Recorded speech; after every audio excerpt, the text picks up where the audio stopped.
So while I'm pointing out my presentation, Roberta, do you want to say something to everyone here and introduce the Open Studio again? Sure. Hi, everybody. My name is Roberta Kipeth. I am with Silicon Valley Visual Arts. So if you got the e-news inviting you to this webinar, that came from me. So we're partnering with Patty and RevArt to start bringing more educational opportunities to our artists. Yay. Um, with that said, we actually already have closed registration for Open Studios. So if anybody wants to do it, you'll have to either wait till next year or you can get in on just doing it online in our online gallery, because we've already closed it for getting it into the printed gallery or printed directory. So but if you have questions about Open Studios, ping me, or I can throw in the chat the website that you can go check that out. Again, it is in the Bay Area. So if you're outside of that area, I know there's people here from all different places. So it is local to Silicon Valley, San Francisco Bay Area. So if you're outside of that area, it really won't be, it probably won't be very interesting for you, but that's all I wanted to say, and just welcome the artists from SVVA that are here, and hope that these webinars can bring some additional current information about selling and running an art business. I know it's a challenge for all of us to get out there and sell our stuff, not just at Open Studios, but throughout the year. So I'm hoping we'll get some really good nuggets, Patty, from this webinar, so that we can all continue to do that throughout the year.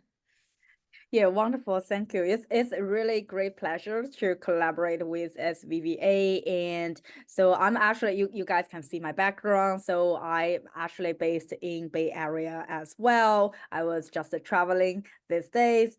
So really impressed by what SVVA doing. So if you're showing in this May, or if even you are not, I'm pretty sure you guys will show your work in the busy spring or summer season, and hopefully you can leverage this workshop to help you to get some sales. So let's get started with. Um, So just a little bit about myself. I'm the CEO and co-founder of RevArt, and RevArt is a platform to support artists to advance your careers through different ways. And personally, I'm not an artist. A lot of people ask me, "Okay, Patty, do you paint? Do you sing?" So I do play instruments, but I'm not a painter. So hopefully, probably I can start. I will start um, one day. And so I worked with, in my past experience, I worked with art foundations and also museums, including MoMA, and I used to work for billionaires for their collections, art foundations as well. So that's kind of my background. A little bit about RevArt. So I mentioned like we help artists to advance their careers. So we notice I started RevArt really helping out my middle career artist friends, because they said, "Okay, Patty, you are like business person, you look smart, you know tech, like let me help me like about those things." So that's how we build RevArt. So we offer software, and we also offer like different opportunities, public art exhibitions. We do have exhibition venues as well, and also we do collaborate with amazing organizations such as SVVA to foster this artist community, offer educational program. Okay, so I do want to start today's webinar with a question. Okay, so what's your biggest art sales challenge? We're going to pull out a poll. It's a multi-choice. I will give everyone a little bit of time to submit your answers.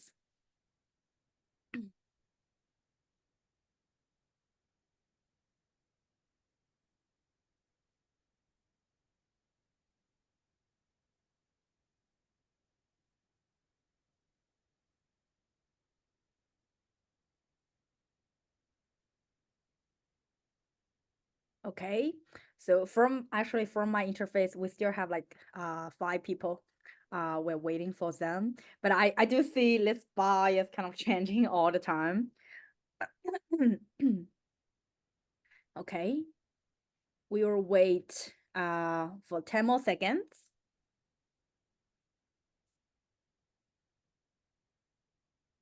Okay, let's end the poll and share the result with everyone.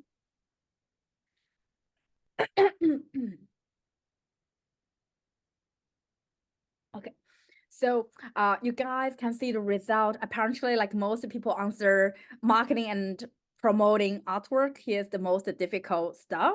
And the second most difficult, apparently most people answer is finding potential buyers. So which we are going to touch both of the topic today and also the pricings and also other things. So it's very interesting and we will try to kind of answer the questions like what do you guys really have the challenges today. Okay, let me stop sharing. uh, yeah, so today's our goal is, first of all, I want everyone here today to really get a basic idea about how to sell art, how to be a great sales. Okay, and also confidence is very, very important. And hopefully you will feel confident. I met so many artists, like so many artists approach to me, say, oh, Patty, I don't know how to sell my artwork, and I'm a little bit afraid, talking with others when they see my artwork, like pointing at my work. And I hope you have the confidence also, gain from this workshop. And also, we will go over some really effective self-promotion and marketing practice. It's not only because like come from me, but also a lot of learnings I've talked with those successful artists. So today's our agenda is very simple. We will have 4 topics. The first is understand your audience, and then we're talking about your brand and the pricing, and the lastly we're going to talking about like typical sales process. Okay, so let's start with understand your audience. Okay, this is really a step many artists never thought about yet. Okay, so that's why I ask this question, why knowing your audience matters. Okay, just feel free, put your thoughts in the chat. Okay, and I sometimes like some artists like approach to me from like social media and say, "Oh, Patty, I want you to help me sell your work, sell my work." And I always ask this question is, who are your buyers? Who is viewing your artwork? So many artists like they cannot answer that, unfortunately. So why knowing your audience matters? Okay, it's because knowing your audience is kind of give you the North Star. You know where you should go, because we have so many people loving artwork. We have so many people outside there. And who are your audience, right? You are not talking to sell your artwork to 1 million people or something like that. You probably just want to find 100 very loyal collectors. There is a very famous theory said if you have 1,000 loyal fans, right, who are willing to give you at least $1, you don't need to worry about your life, like life making anymore. But the challenge is, where are those 1,000 people? Okay, so I do see some artists to say to be responsive to what they want, and some people said, okay, at my moment, my audience is friends and family. It's very, very typical for an artist, especially in the early stage. But you need to extend and find out who are actually the stranger audience. So we are talking about that now. Um, so this is a game, okay? First of all, if we think about collectors, there are 4 types of collectors: art collector, interior designer, casual buyers, and corporate clients. Okay, this motivation and preference. I kind of mixed it up, so I do see some people probably taking pictures. So this is not a correct answer. I will give you 30 seconds to the matching. So once the motivation and also the preference for art collectors, how about interior designers? You can just do the crossing on your paper. Try to match them.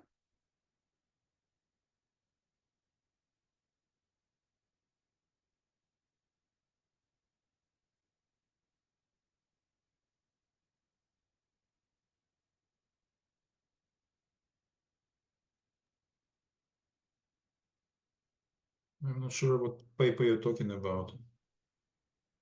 Oh, so just matching, like this is complete in random order. So it's not a right order. Art collector, their motivation is not enjoyment, gift, decoration, just to let you guys know. Just do a little bit matching. Uh, okay, so I will move on to show you guys the right answer. Hopefully, some of you make it right, okay? Let's talk about art collectors first. Art collectors probably is the group of people you really want to get to know, especially in the later stage of your art career. Okay, those are very rich people. They're very powerful. They are professional. They are the person who is buying works millions, like buying from the auction house. You probably saw them from the newspaper as well. So their motivation is very different. They're not only trying to buy something just for decorating their home, right? They want to build meaningful collection. Their collection is their legend. They want to left behind. And they have their visions as well. They probably want to promote a specific group of artists. They want to promote a specific genre because they want link their name to something like can last forever, probably even like in the art history. So their preference is very clear as well. They usually know art collection very well. They're very professionals. They work with collectors and um, they work with curators, they work with museums, and they have they want to buy very unique, high quality art. Okay, they have seen a lot. Unique is really important. And if you can get one of them, they can bring you a lot of resources as well because those people are very powerful. Okay, so the second group people we are mentioning here is what we call interior designer. Okay, interior designer, their goal is they want to do business, right? They want to present a beautiful design scheme to their client so that their client can hire them. So for them, they are more looking for artwork can fit in their design. So they were like more like, for example, we do have a catalog sent to interior designer like every like twice in a year. So usually we were like research what's the most popular color of the year for design and what kind of style. This year's abstract work is really like trending in the design industry. So we are kind of only going to choose those kind of artwork. If the interior designer is design some cabins, those kind of holiday houses, so we probably choose something like more landscape or something Western style, the topic. Okay. Um, this one, the casual buyers, probably the buyers you usually interact with, your family, your friends, or you met someone, in the gallery, you had great conversation or at an exhibition or open studio, you have very a great uh conversation with them. They like your artwork and they buy your artwork because of decoration. They want to they just enjoy it or they want to send this as a gift to another person. So their preference is kind of very random, right? It's like you need to connect them with your emotion, align with their interest. That's the casual buyers. And the last group people is corporate clients. Okay, so they are very different from the other less blue, like because they buy the artwork, but they don't necessarily the person is kind of they don't let's say this the buyer in the corporate clients, they are not buying for their own taste. They're buying for their like brand or their CEOs or founders taste. So that's why fitting in their brand image is very important, right? And they care about a lot of things. It's more like quality, professionalism and culture alignment. For example, if this company is promote sustainability, right? Probably this company will have more artwork, more about sustainable materials or like sustainable methods by creating artwork. And we know because many of our audience today are from Bay Area. So you guys know Facebook and many tech companies here, they do have artist residential program as well. For example, Facebook has a huge one, but usually Facebook, they choose artists who is doing more mixed media, like digital art and or pop art. There is a way, right? Because their brand is like young, breakthrough, right? It's kind of those teenagers, like young guys, those kind of vibe. They are not a person, like their brand is not fitting in with the luxury brand, like usually the luxury painting such as like abstract or minimalism. So if you want to talk to the corporate clients, you need to think about, okay, who you should talk to and why they should buy your work. And some of them will um, check your guys like background, such as resume, how many followers you have, because for them, it's more like investment and branding. So it's very, very different from the casual buyers. Casual buyers, they like your work, you discuss the price, you both of you like feel like very happy, and that's it. And interior designers, the difference between interior designers and corporate clients is because interior designers, they're not a person making the final decision, right? They're more like fitting in. So you want to make their life better to make them like their design looks much better than their competitors. Okay, so after talking about different types of audience, let's look at the audience at different way, which is demographic data. Okay, if you talk with any marketing expert, right, or if we check Facebook or Instagram, we can find those data, the demographics, and you already have some. So first thing you need to think is, okay, who are the typical clients, like or audience you have? Age, gender, location, income level, education, occupation, interest, lifestyle. Those kind of very typical, like when we say about demographic. And so if, let's say, if most of your audience are in the Bay Area, it doesn't make any sense for you to do an exhibition, let's say in London, right? Probably no one will come and will make you look bad. And so probably you should do more in the local area.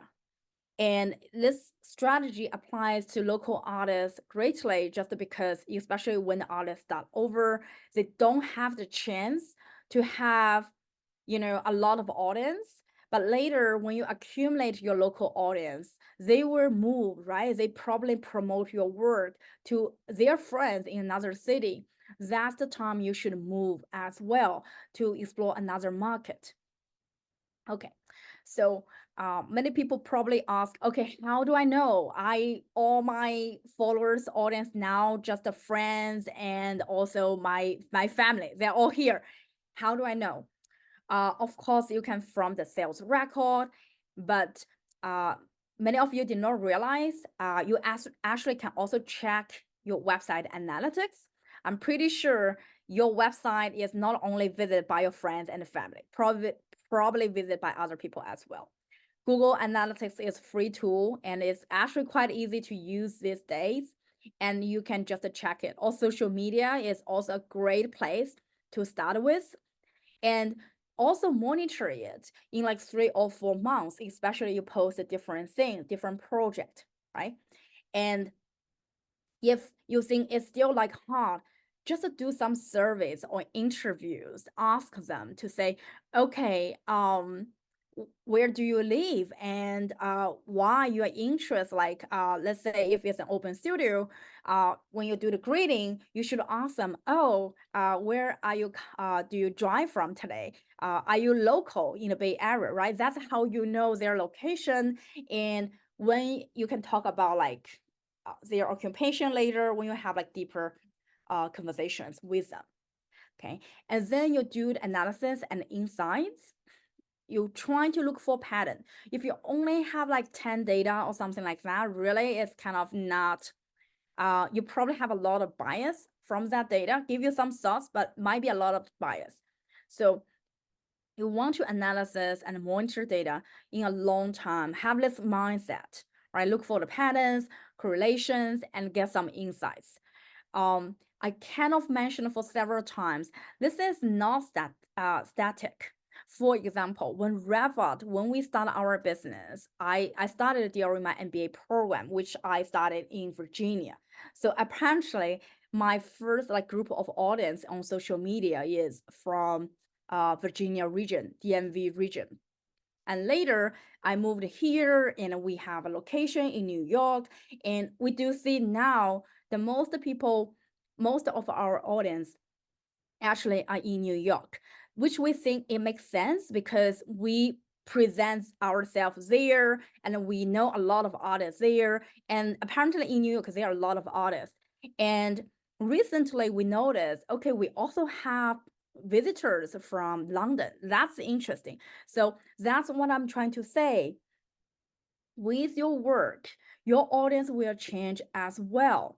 But the important thing is you should monitor and later to kind of define, refine your strategy, how to reach out and satisfy their need. Okay. Okay, the third way is like how to categorize those audience is psychology, like preference. So I make it very simple into 3 groups. The first group of people is for personal values and beliefs. Okay, so for example, you guys probably see, let's say religion. I've seen a lot of artists make tons of money by selling artwork of Christian, Buddhism, or like other religions. They know their audience. Their audience is people who believe in religions and that's their value, right? They do want artwork and represent what they believe. The second group of people like type is the lifestyle and hobbies. Okay, so for example, we recently we're kind of talking with some companies about like licensing artwork, and we notice it's a great big market for licensing pop like those game avatar. So in case you guys did not know about that market, so many like our stereotype is many young guys like male, they don't buy artwork, right? Which is not true. They're buying a lot of game avatar because they play games. They like the game. And then they will say, oh, probably I want something artwork, right? To just have like extension because that's their hobby, that's their life. So that's also why a lot of people buying artwork related to football, right? Related to horses because some people like riding horses or dogs or cats. So nothing wrong with like painting those, right? Because if you want to make money and you think, okay, you can find a really good market there, probably is the market for you. We do have an artist who make very stable income now by doing like portraits for dogs. Right? It's give her at least like 2 paintings per month to keep feeding the family, also keep her to have sustainable income. The last one is the cultural influence. This really goes with your own group. So we have collections in China as well, just because of my background. And so it's very interesting in Hong Kong is rooster means actually means money and also wealth. It's just a rooster. It's not super easy or like super hard to paint or like very different subject or something like that. But I do see some of our collectors paying tons of money buying this, especially during the Lunar New Year, because it's the cultural influence. Because all those people who are business person, it's a saying, right? You should have a painting of or a picture of roosters, And so people actually spending a lot of money on it. So think about your culture, like influence, and that's also kind of make you connect with your potential buyers quickly as well. Okay, that's about your audience. So that's also the first question when some artists like have one-on-one meetings with me to say, okay, Patty, I want to sell my artwork. Think of a way, help me about it. So my first question always is, who are your audience? Okay. Then the second, after we figure that out, we can do the second step, which is building your brand. Your brand is your sales name and is also your artwork. So some tips to build a brand. Firstly, consistency is the key. I do a common mistake for many artists to make in the very beginning is they change names all the time. Today their name is, let's say, Patty. Tomorrow I will say Patty Peter Pan. And like another day I will say Patty's art, which is really bad because think about it. No business person is going to change their company name every day, right? So you want to put it consistent. And everything you do on internet does have a record. Okay. So we do see some artists like, painting very like little bit erotic image, which not in artistic way. We do see some artists doing that to attract traffic in Instagram. And later they want to like being listed and represented in the gallery. Gallery don't want to take that because they don't take their career seriously in the very beginning. So consistency is very, very important. And the second is you always want to get your marketing materials ready. To get your marketing materials ready is you should have your bio, your profile photo, art statement, resume, professional photos. Okay.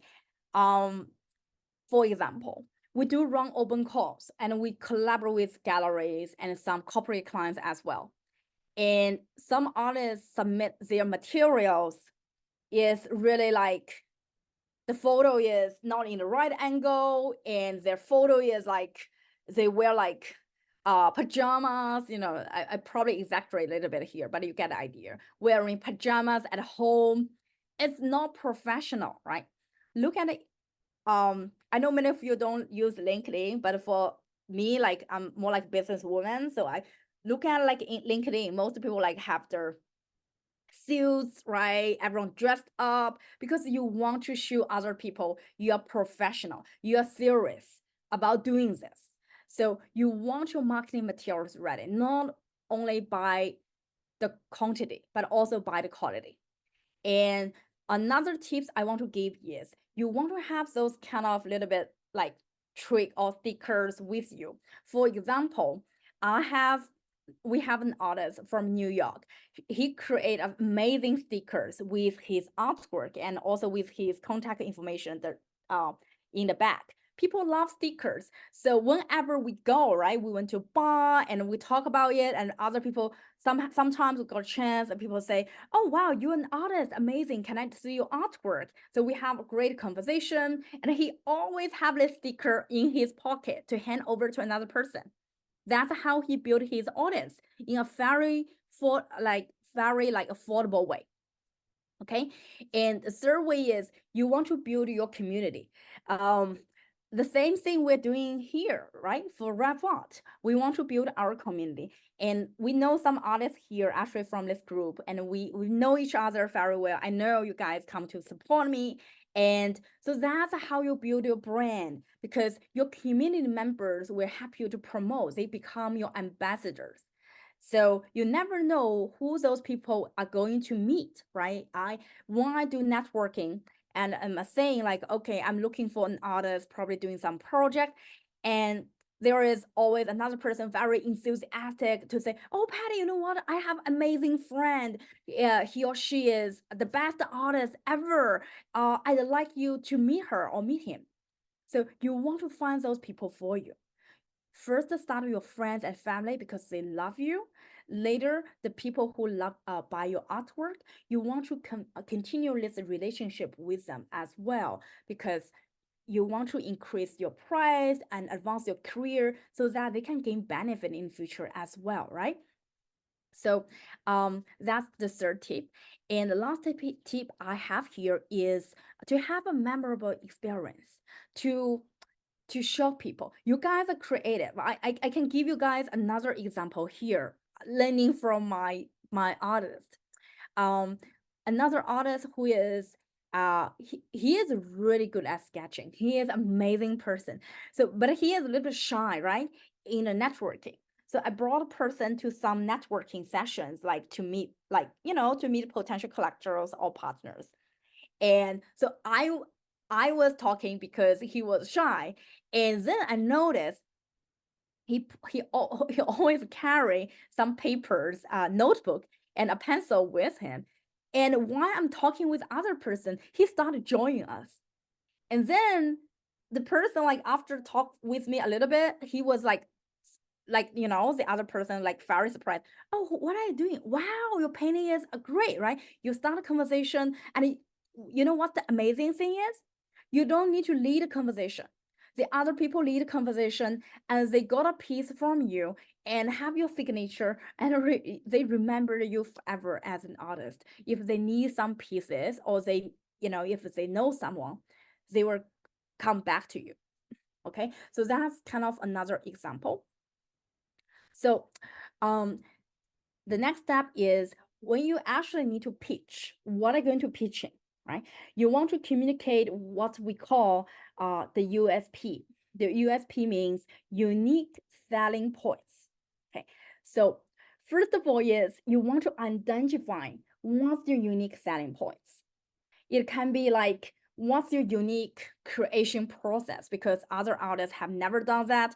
Or your unique selling points can be, oh, my artwork is really popular among interior designer because it can fit in those mentions greatly, right? I can help you make money. So something like that. You need to think about it, right? How to think about it? Go back to the audience, right? Talk with them why they are being fascinated with your artwork, etc. And then you need to craft a compelling message. It's usually like a statement, artwork, or project story. Oh, so yeah, that's something we notice a lot of artists like don't spend as much time they should be on this. And also, it's not like you write one message, then you can lay back and just rest. You want to tailor your message to different audience. And I kind of highlight two most important here. You guys are creators, you guys are artists, you guys are amazing. So why not do something you are the best? Use visuals to reinforce your message, right? If you say your artwork is perfect for interior design, you probably can do some mock-up rendering to fit those artwork in a like very modern design. There are plenty of free apps outside there, to be honest, these days. And just to communicate your values, your unique message with the visual. And also engage with your audience, not just doing your monologue to say, oh, I'm great, I'm amazing. Ask questions to say, what do you think? Right? Do you think there is any client or any person you think you can introduce me to? Something like that, okay? Okay, so distribute your brand is very straightforward. You can distribute through galleries, your own studios, like those physical spaces, or online platform, personal website, social media. Those are very typical the ways for you to distribute your brand or showing your artwork. Okay, so now after like thinking about branding is a long journey, and you should keep doing that But we also hear a lot of artists don't know how to do the pricing, and pricing also reflect what kind of artist you are. Okay, so there are three classical methods of pricing. Okay, one method is called market-based pricing, cost-based pricing, and the value-based pricing. We will just go very quick with each one. So the typical pricing formula is width, length. So it only applies to painting. Okay, if you're doing sculptural or doing installation or digital artwork, the pricing formula is different. But usually we do price per square inches. Okay. So this is, if you want to screenshot this or take picture of this, I would highly suggest you to do that. It's a reference, not a rule, but you have trouble to pricing your work, you can come back to this sheet. And we also want to do a survey here to see like which level of artist you are. So the way to use this template is you want to choose what level artist you are. The first level is more like, I just starting yet, I don't know yet, right? Then the level 2 is hobbyist, and last level is what we call like blue chip gallery artist. And they usually are seasoned, they have great sales record, probably have went to the auction house as well. And then you can choose, after you choose the level, you can decide which market you want to go to. If you really want to go to the high end, you want to build yourself as a luxury brand, you can go with the high end, right? If you want to say, I want to be more affordable, right? That's my mission. I want to make my artwork being owned by as many people as possible. So you can go to the low end. So it's not saying like high end is always better than the low end, really based on what kind of artwork and who your audience are. Okay.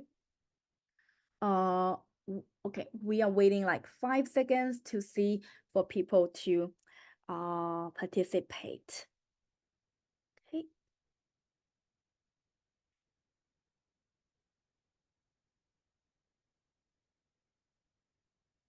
Okay. Okay, we are going to close the poll and share with everyone. Seems like most people choosing the level 3 part-time, right? And you want to go to the full-time. So if you're at this level, to be honest, you should be able to have a group of audience already. You should be able to tell and who your audience are. Where are they based? What's their persona? What they like? And you're really in a good position actually using everything we talked about in this webinar for your art business. Okay. Okay. Another cost-based method is more straightforward, and it's usually more for the people who just start over, right? It's like for person who just start over, it's kind of unfair. Just say, okay, another people do the oil painting, that person sold like 2,000. I feel like I'm painting similar stuff. I decided to charge 2,000 as well because it doesn't help you from that way. And cost method is more kind of conservative. So the step 1 is just to collect all your cost and then determine your hourly rate because you want to pay yourself, right? Probably let's say if you have another like daytime job, just like 15 or like 25 hours, dollars per hour, that's, you can apply the same rate for your hourly rate as an artist. And the last is like descend on your markup margin, okay? So the formula is also very simple, just the all cost multiply 1 and markup margin. And so you will find out your final price. Oh, okay. So we do see from the chat, like showing the pricing formula. We can share that later after this webinar as well. So this one is much harder, the value-based method, which is, okay, sometimes you are just thinking, okay, I want to sell this artwork at 1,000, I would be pretty happy. And then some people, because art is so subjective, right? Then you met someone and the person want to pay you 10,000. That's what we call the value-based method. Just based on like, okay, what they perceive the value of your work rather than based on your cost. So usually is here, the willingness to sell is to cover your cost, right? Usually you don't want to have all the inventories lying in your house for like forever. And then you probably think, okay, I want to make some money out of it. And this is the blue chart is the willingness to pay for the customers. So to make that happen, it takes a lot of time for you to figure this part out. But how to make people to be willing to pay you more? You want to delight them. So for example, one typical thing we do for our collector is we always, if they want, we always offer to hand paintings for them. Because for them, like they are not artists, they don't understand this. And many collectors actually told me, say, oh, wow, I like that gallery. I like you guys because you happy with framing, you help me change the frame, and you happy with the matting, with, sometimes some commercial clients, they do want to write something about the artwork, and we have this message, we create our label. All those things are very, very small, but they feel like, okay, you cover everything, you solved all the problems for me, and I'm willing to pay more, right? It's they do have the money, they don't have the time or experience. So think about those and trying to, to add the value on top of just the artwork itself. Okay, so now we want to go to the sales process. You have everything ready, your brand, your audience, your price.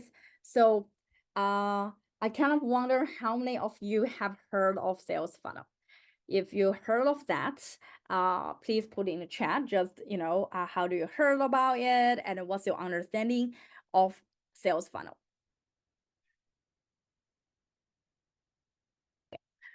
While everyone is doing that, so one is sales funnel.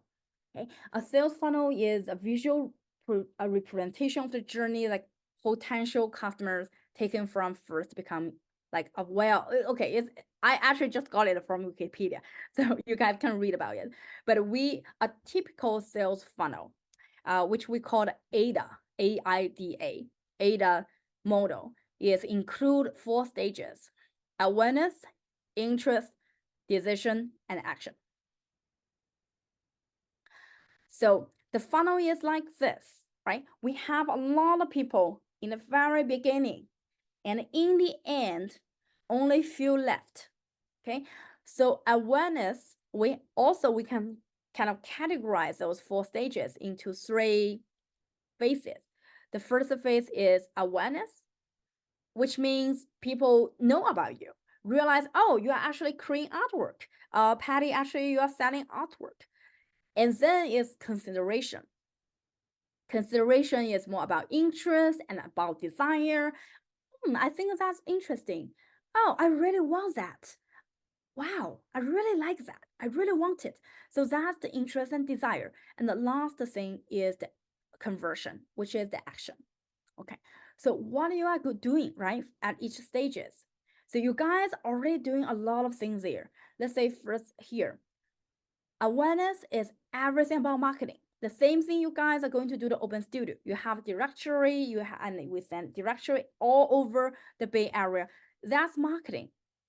It's helping you to telling strangers you are actually an artist and you're doing a show, right? You can also do social media advertising, like keywords advertising, something like that, exhibitions, shows, everything. Everything marketing will usually fit into the awareness effort. And then it's the interest. For the interest, one thing you need to do correctly, do right, is tailor the message. You want to have the information, content, and the solutions to the problems. if the person really prefers certain style, or they want you to ship your artwork, you should mention, we will ship, we cover all the shipping, right? And for the desire, it's like, okay, that person is already kind of being, bite your hook. They want to buy your artwork, but they don't know yet. They haven't confirmed yet. You want to lock them down. How do you do that? You can even convince your customers. For example, recently we're going to do a public art project, right? So the first thing the marketing we do is awareness is, oh, we are here. We do a lot of public art projects. We send over a lot of materials, pitches, and we should then the client say, oh, okay, that's interesting. Do you have some artists, who you think can fit our brand? Then we bring the right, so we think about, okay, this artist is really good for this brand, and we can have a great story, say it's just for you.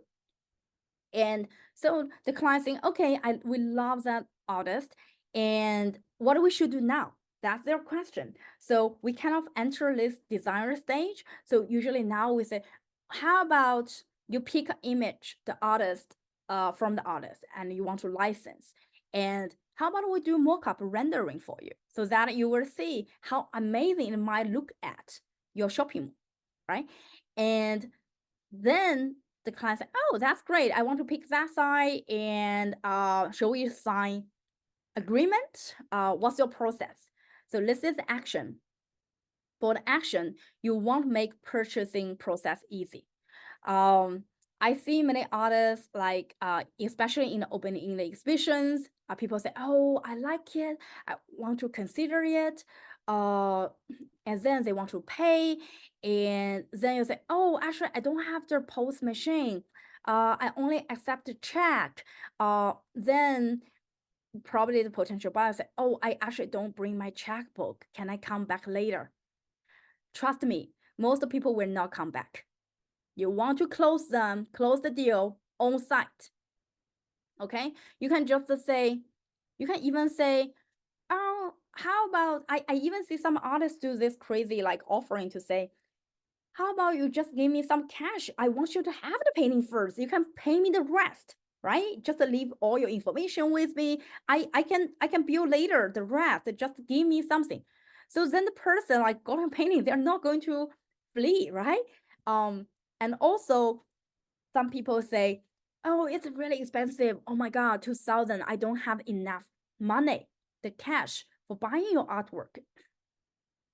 Then you can say, oh, I can offer installment. How about you paying in 4 months? Every month just 400. How about that? Or 500. How about that? So you want making the purchasing process as easy as possible. Okay. So why the sales funnel is important?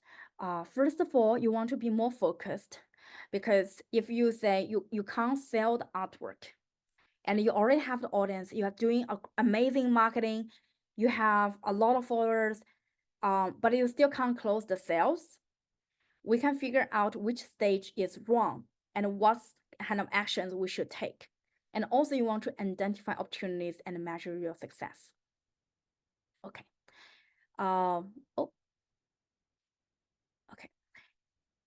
Here is a very, very typical conversion rate of each stage.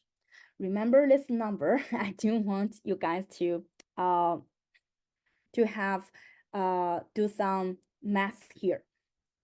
So this number means every 100% who you attract through marketing effort, 2 to 5% of people might express interest to buy your artwork. And among those, like another like 100% who express interest in your artwork, 25 to 35% of people will convert to desire, to think about, okay, I really want this. Okay, this is the math. So I will give everyone 1 minute to calculate.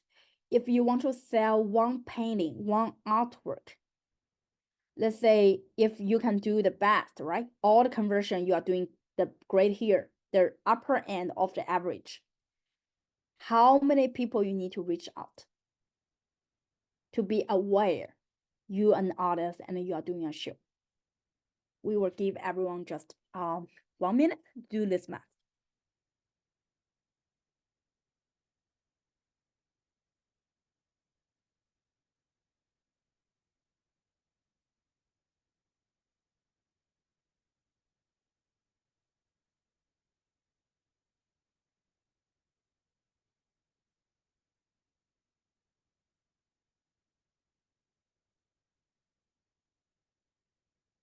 Okay, we have some quick math solver. Okay, I will continue. Okay, if in the higher end, if you're doing great at each stage, you need around like over 700 people just to get one buyer. If you are doing in the lower end, you need to reach out to 10,000 people. Okay, I want you guys to do the math. It's not because this is a math competition or something like that. I want you, first of all, to have your confidence, because it's very, very common to a lot of artists talk to me to say, oh, Patty, I attend this show. No one actually, I could not know conversion. No one bought my artwork. I always ask, how many people have you talked to? How many people have you invited? How many people in your newsletter, right? Do you have at least 733 people in your newsletter? So if you're going to, let's say, it's kind of give everyone a goal here. If we are going to do open studio this May, your goal is at least you want to have 733 people in your mailing list. You reach out to say, I have this amazing kind of amazing open studio event, and I want you to come over to join us. Right? Of course, SVVA is bringing additional audience for you guys as well. So think about it. And you also don't want to fill into the 10,000 people, right? Just get one buyer. So you can always come back to think about, okay, is it because you don't attract enough people here? Or people come and you talk to them, no one ever showed any interest in buying your artwork. Or they want to buy the artwork, but you don't have any payment process. They left, right? So you know where you should work on to increase like this conversion rate and finally to get more buyers. Okay. So this is very important math. So this is another thing I want to mention about very basic of the sales process. Usually when we do the sales, we will have like 5 steps. The first is prospecting and qualifying. So it's kind of same thing as identifying your target audience. So I will just make it very quick here. And one thing I want to mention is go to where your audience is. Don't wait at home waiting for them to come to you, right? You want to be active to presenting your work to others, and also you want to ask questions to qualify those person whether they're truly interested in your work or not. And then you want to build a rapport. You don't just want to jump into the sales conversation to say, oh, are you interested in my artwork? The other person probably say, no, I don't know. So that's the end of conversation, right? You don't develop a relationship with the person. So you want to be more like, oh, how are you doing, right? What usually go to seeing artwork? Have you seen the latest show in SF MoMA? Something like that. And the third step is the presentation, because when you have the enough like rapport and people will say, oh, I really want to see more of your artwork and could you show me more? So now it's your chance to show your art and also tell your story. But one thing I want to mention here is, so I know you guys, artists are very passionate about what you guys do. Don't make it as monologue for like 5 minutes, okay? The other person will get boring. So make it short. you can practice your pitch actually at home for like 3 minutes. We do last time we practiced like storytelling. So you can do that at home as well. And then the fourth step is handling objection, because this is kind of the desired state. The people like it, but there are some things they feel like they can't do it. Like it's too expensive. It's not sure. I probably need to talk with my wife about this decision. I'm not ready to buy it now.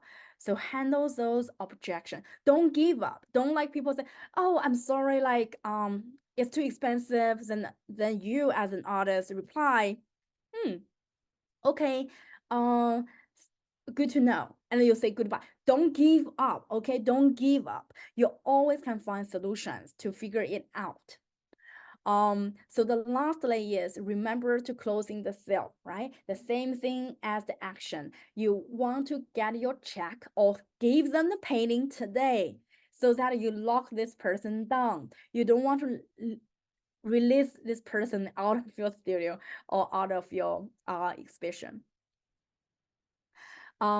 So that's kind of the whole webinar, the main content about the basics of sales. And we try to cover as many things as possible. Actually, each topic, we do have separate webinar as well. So now I wonder if you guys have any questions. Okay, so Renee asked this amazing question is, what do you suggest to say when they say, I need to check with my spouse?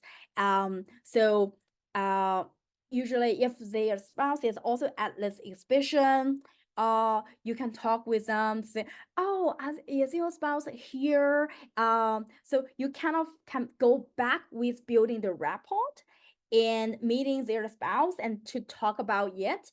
And also, something like many times about this, like checking with my significant like partner, it's not really like they want to check with the other person. It's sometimes it's not the case. They probably just think it's too expensive, right? And so if that's because of the price, you can think, oh, I really like you. I want to have the piece. How about you take home and just hang at your place for like 1 week to test what it look like. If you don't like it, I can just go to your place and take it back. No big deal. As long as you have a connection with them, interaction with them, there is always next step. Okay. To run another meeting. Okay. Do you recommend on price negotiation? So if the person, I think, James, your question is more about if the person to say this is too expensive and it's like, is better, a good idea to offer discount, right? I think that's my understanding of this question. Offering discount is always a bad idea because it will affect your brand. It's always your last method to do. If the person say it's too expensive, I need to check with my partner, I'm not ready to buy it. Again, there are several ways to do it. You say, okay, how about you pay installment, right? How about 12 months? You pay me $100 per month or something like that. Or you say, I really like your artwork. I really want you to have my artwork. How about I give you another small piece, another thing as a gift? Because I really put a lot of effort into this artwork. So you want to figure out whether the person asked the question really price sensitive or not. If they are, your last solution is offering the discount, but you shouldn't mention it. You should list out all the options or like ideas I just mentioned before you offer discount, right? Can I have access to the recordings? Yes. So we do have the recordings and we will summarize some of the key materials to everyone as well from this presentation. Okay. Thank you. How do you start marketing or showing your products online? Which website? How long it will keep it on and rotate products? Um, so uh, so you can start. We always suggest that social media is a great place for you guys, and it's very easy to set up. You should have social media. If your clients are individual clients, go with Facebook and also Instagram. Instagram much younger, 25 to 45 typical users are there, most are female. But if your audience or buyers are a little bit older, which means 45 to 65, go to Facebook. If your clients are corporate client, use LinkedIn. Website, you want to do your own personal website as well, just for your own SEO, search engine optimization. When people search your name, they can find you. We do have a tool, by the way, we do have a tool to help you to set up your website. And we also encourage artists to go to different online marketing like Saatchi, Aussie, RevArt, to set up your account as well, so that you can have more exposure in different online platform. So how long to keep it on, to rotate products, really based on you. You don't want to keep it for 5 years, because if you haven't sold artwork for 5 years, apparently showing it's not good sign, right, for your collectors. But for your personal website, it's okay, because you can always show your journey of past collections. It's very different. What can you say to people who say they're interested in collecting your art, but they will come back? Okay, that's very, very typical. Invite them to your next event immediately and get them sign up in front of you. That's what we do. Sometimes I don't even have the event. I just came up with something random. The person said, "Oh, I'm really interested," and so I said, "How about we go to that artist studio to check that artist studio? How about next weekend we can do a small reception?" I mean, I probably sometimes I don't even have the event at hand. I just make it up, and of course, I know the artist. I know the artist will do this together with me. So you can always do that, or you can at least ask them about their email, like about their name card, or connect them on LinkedIn or Instagram, so that later you can reach out to them. Okay. So for sending the emails or messages, it changes constantly, but averagely you can send emails like the same invitation for 8 times. If in case you guys did not notice, actually RevArt played the same trick, because that's how. So for invite people to this event, we actually publish like 5 times on social media through email. So you're not annoying another person, okay? The people probably just did not see your message, and you are doing them a favor, just sending them message. But of course, you want to be polite, not avoid annoying them. What is the percent of clients that reject return after they purchase your artwork? So if you really get a client very happy with you, I would say, like, from our data, we know more than 80% will come back. Unless they come back for all the events, they probably don't have enough money to buy another piece from you, but they are definitely coming back for your to see your artwork, your new creation. If you're seeing a lower number, let's say you only have 10% of clients coming back, you are in real trouble, because they are not satisfied with your artwork. That's a real trouble. Okay.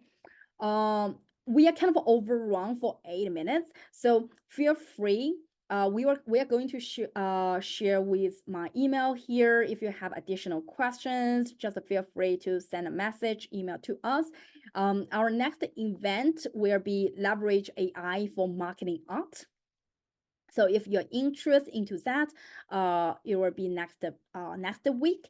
And in March, we're going to have NFT bootcamp, especially for those digital artists. If you're interested, we are going to send out invitation link. And we do have open calls and our membership program. Feel free to check them out. We're going to send all those later as well. Or you can find the link in the chat sent out by Diana. So lastly, this is my email. You can reach out to me if you want to. If you have more specific question regarding your art sales, art business, or you have some question about this webinar, you can send this email and we will reply. So thanks everyone. Really enjoy this 1 hour with you guys, and I hope you enjoy the session, and I will see you guys in the open studio in May. Bye. Thanks, Patty. Bye.